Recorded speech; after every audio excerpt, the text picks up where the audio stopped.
guys? I'm Josh. This is War Room.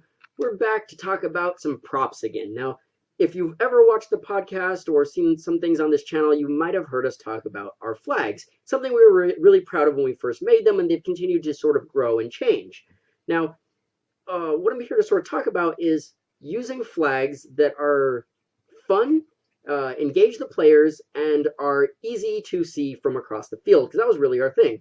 When you play capture the flag in a game like Halo, you have this really big flag, and you can't really do much with it. And it's a lot of fun, and sort of recreating that that gameplay dynamic is what we were going for when we created ours. We have 7-foot flags or thereabouts when we measured them out. Initially, they were just big pieces of PVC that we put a flag on that was either red or blue for each team. They've sort of grown and evolved since then. We've painted them. We've made them with piping that unscrews so we can collapse them down and somebody doesn't have to have a 7-foot flag in their house. That's been a lot of fun. And if you do something like that, consider what kind of rules you're going to put into play.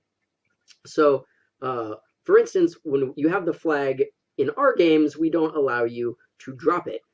We used to. We've had different things where we've tried different rules, and we've had a lot of fun with sort of sticky flags, where once you pick it up, you have to run around with it and try to get it to your base.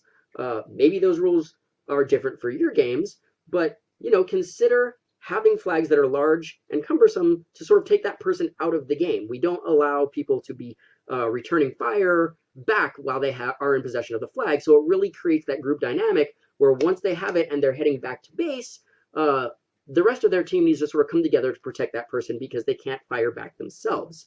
Alternatively, maybe you want to use something like a pool noodle. You could definitely do that. You would use a pool noodle with or without sort of the flag part of it. And if you wanted to have melee either in your games or you don't have melee and you wanted to consider it, maybe you do that sort of Halo thing where it's a big pool noodle. So the only thing you can do once you have the flag is smack people with this pool noodle. That could be a lot of fun. Just think of different ways, sort of maybe outside the box. Better than just using a random object for a flag.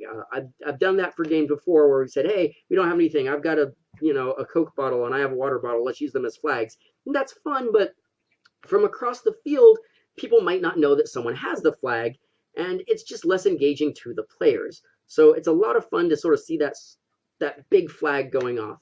One of the other things that we did, which I think they've actually broke now and we no longer use them, but we had flag stands that we affixed those little, what the heck are they? They're little alarms for if you have a child and they get into your cabinets, the alarm is basically just a magnet, and once they are demagnetized, or not demagnetized, but they come apart from one another, an alarm will sound, so it'll make this really high-pitched kind of annoying whine.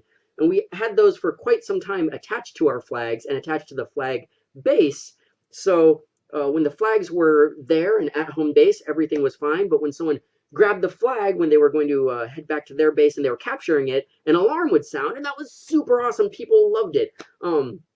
We're still sort of working on how to do it again because the alarms eventually ran out of batteries and one of them broke, and we had some stuff going on with it, but we got the alarms for super cheap, like a couple of bucks.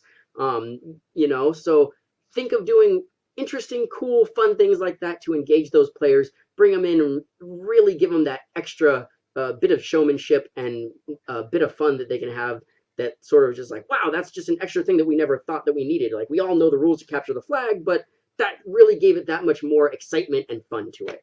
And trust me, especially if you don't tell people, the look on people's faces when they hear that alarm go off is amazing. So just something for your consideration. Again, there's nothing wrong with running water bottles or something that you have on hand as flags. But if you put a little bit of extra work, it's usually very cheap to come up with something to use as a very large flag, and people really tend to have fun with it. So that's it, guys. As always, have fun, stay safe, and happy tagging.